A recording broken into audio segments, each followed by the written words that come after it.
नमस्कार। चलिए आज वक्त में एक लंबा सफर करते हैं और प्राचीन भारत की सबसे रहस्यमयी और सबसे एडवांस्ड सभ्यताओं में से एक की कहानी जानते हैं। जी हाँ, हम बात कर रहे हैं सिंधु घाटी सभ्यता की, जिसे हड़प्पा सभ्यता के नाम से भी जाना जाता है। जरा सोचिए, क्या आप आज से 4,500 साल पुरानी एक ऐसी सभ्यता के बारे में सोच सकते हैं जिसके शहर आज के मॉडर्न सिटीज को टक्कर दे सकते थे? आपको शायद लगे कि मैं किसी साइफाई फिल्म की बात कर रहा हूं, है ना? पर नहीं, यह हकीकत थी। तो चलिए इसी हकीकत की गहराइयों में उतरते हैं। तो सबसे बड़ा सवाल, आखिर ये कमाल की दुनिया जो सदियों तक जमीन के नीचे दफन थी, हमारे सामने आई कैसे? इसकी कहानी ज्यादा पुरानी नहीं है। ये 20वीं सेंचुरी में ही शुरू हुई, जब कुछ आर्कियोलॉजिस्ट ने जमीन के नीचे छिपे एक पूरे इतिहास को खोज निकाला। ये कहानी शुरू हुई 1921 में, जब दयाराम साहनी को रावी नदी के किनारे हड़प्पा शहर के अवशेष मिले। और ठीक अगले ही साल आर.डी. बनर्जी ने सिंधु नदी के पास मोहनजोदड़ो की खोज की, जिसका मतलब है मुर्दों का टीला। लेकिन इन अलग अलग खोजों को एक साथ जोड़कर दुनिया को यह बताने का श्रेय सर जॉन मार्शल को जाता है, जिन्होंने ऐलान किया कि ये कोई छोटी मोटी बस्तियां नहीं, बल्कि एक महान प्राचीन सभ्यता है। तो सवाल ये उठता है, आखिर थे कौन ये लोग और ये इतिहास के किस दौर की बात है? चलिए अब इनकी पहचान को और इनके समय को जरा और करीब से समझते हैं। देखिए, साइंटिफिक तरीके जैसे कि रेडियो कार्बन डेटिंग हमें बताते हैं कि यह सभ्यता करीब 2500 ईसा पूर्व से 1750 ईसा पूर्व के बीच अपने चरम पर थी। सोचकर देखिए, जब मिस्र में पिरामिड बनाए जा रहे थे, उस वक्त यहां भारत में बड़े बड़े शहर बस रहे थे। 2000 बीसी आते आते तो ये एक बहुत बड़े इलाके में फैल चुकी थी। लेकिन फिर 1750 बीसी के आसपास कुछ तो हुआ कि शानदार शहर धीरे धीरे खत्म होने लगे। ये सभ्यता कांस्य युग यानी ब्रॉन्ज एज की थी। मतलब यहाँ के लोग तांबा, कांसा, चांदी और सोना जैसी धातुओं का इस्तेमाल करना तो खूब जानते थे।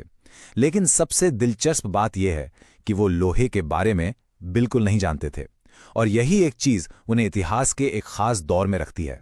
अब आते हैं उस चीज पर जो सिविलाइजेशन को सबसे खास बनाती है, और वो हैं इनके शहर।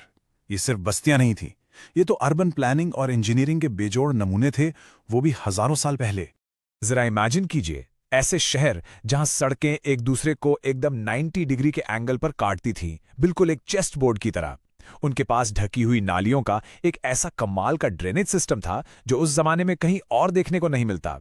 हर घर पक्की ईंटों से बना था और पूरे शहर को 2 हिस्सों में बांटा गया था। ऊपर एक गढ़ या सिटाडेल जहां शायद बड़ी बड़ी पब्लिक बिल्डिंग्स थीं, और नीचे आम शहर जहां लोग रहते थे। ये सिर्फ बनावट नहीं थी, ये एक बेहद ऑर्गेनाइज्ड सोसाइटी का सबूत था। और इनकी इंजीनियरिंग का सबसे बड़ा सबूत वो है मोहनजोदड़ो का विशाल स्नानागार या ग्रेट बाथ। ये 12 मीटर लंबा, 7 मीटर चौड़ा और करीब 2.5 मीटर गहरा था।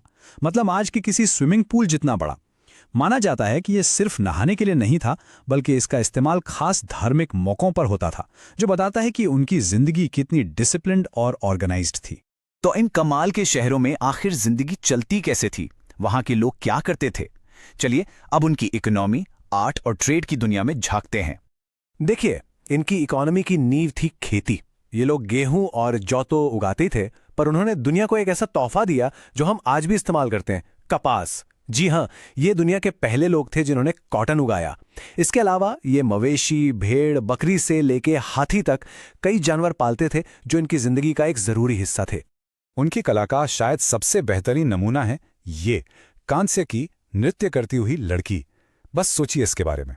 हजारों साल पहले उन्होंने पिघले हुए धातु से इतनी जानदार मूर्ति कैसे बना ली? ये सिर्फ उनकी टेक्नोलॉजी को नहीं दिखाता, बल्कि ये भी बताता है कि उनके समाज में आर्ट और कल्चर की कितनी जगह थी। और फिर है ये मूर्ति, स्टीटाइट पत्थर से बनी दाढ़ी वाले पुजारी की। अब ये कौन था, ये तो पक्का कोई नहीं जानता, पर कई एक्सपर्ट मानते हैं कि ये कोई राजा नहीं, बल्कि कोई बड़ा व्यापारी या कबीले का मुखिया रहा होगा। इससे ये भी अंदाजा लगाया जाता है कि शायद हड़क्का समाज पर राजाओं का नहीं, बल्कि व्यापारियों का राज चलता था। ये लोग सिर्फ किसान या आर्टिस्ट ही नहीं थे, बल्कि जबरदस्त ट्रेडर्स थे। उनका व्यापार सिर्फ आस पड़ोस तक नहीं था। लोथल जैसी जगहों पर बने बंदरगाहों से उनके जहाज मेसोपोटामिया और मिस्र तक जाते थे। वो पैसों का इस्तेमाल नहीं करते थे, बल्कि चीजों की अदला बदली करते थे। और व्यापार में कोई बेईमानी ना हो, इसके लिए उनके पास 16 के सिस्टम पर आधारित एकदम सटीक बाट और माप थे। ये एक तरह का एंशिएंट ग्लोबल ट्रेड नेटवर्क था। चलिए अब इस सभ्यता के सबसे बड़े रहस्यों की तरफ चलते हैं। उनकी धार्मिक मान्यताएं क्या थीं और उनकी वो लिखाई, वो लिपि जिसे आज तक कोई नहीं समझ पाया है। हमें जो मूर्तियां और मोहरें मिली हैं, उनसे लगता है कि ये लोग एक मात्र देवी और पशुपति की पूजा करते थे, जिन्हें भगवान शिव का शुरुआती रूप माना जाता है। वो पेड़ों और जानवरों की भी पूजा करते थे। लेकिन यहां एक बहुत बहुत बड़ा रहस्य है। इतनी एडवांस्ड और धार्मिक सभ्यता होने के बावजूद आज तक वहां एक भी मंदिर नहीं मिला है। पूजा होती थी, पर कहां? ये एक ऐसा सवाल है जिसका जवाब किसी के पास नहीं। और हाँ, उनके लिखने का तरीका भी बड़ा अनोखा था। इसे बॉस्ट्रोफिडन कहते हैं। इसका मतलब है वो पहली लाइन लिखते थे दाईं से बाईं ओर और फिर अगली लाइन बाईं से दाईं ओर, बिल्कुल वैसे ही जैसे कोई किसान खेत में हल चलाता है, एक तरफ से दूसरी तरफ फिर वापस। तो ये लिपि थी कैसी? ये पिक्टोग्राफिक थी, यानी इसमें आवाजों के लिए अक्षर नहीं थे, बल्कि चीजों और आइडियाज के लिए छोटे छोटे चित्र या निशान थे।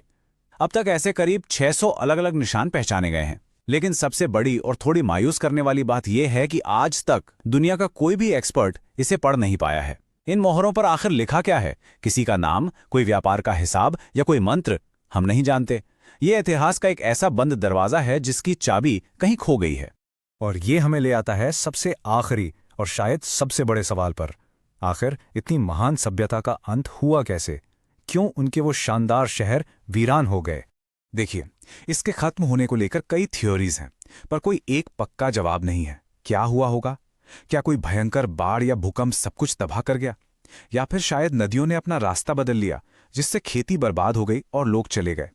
कुछ मानते हैं कि समाज अंदर से ही कमजोर होकर टूट गया, जबकि एक काफी विवादित थ्योरी आर्यों के हमले को इसकी वजह बताती है।